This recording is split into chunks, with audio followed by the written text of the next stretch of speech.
على فكرة، الحب مش كله جميل. علاقة الحب مش كلام حلو بس، ومش أوقات جميلة بس.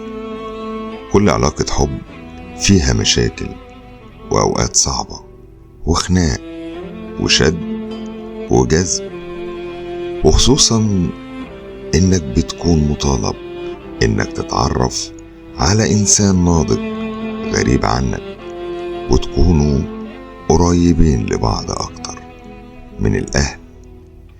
خلال كام شهر أو كام سنة تتحمل غضبه وإحباطاته وجنونه، وتشاركوا الأوقات الصعبة قبل الأوقات الحلوة.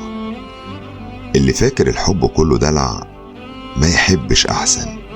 دي شركة قايمة على المودة والرحمة، واللي داخلها عشان يكسب بس، ياخد من غير ما يعطي شريكه. أحسن له ما يبدأش الحكاية من أساسها. تحياتي، يحيى شاهين.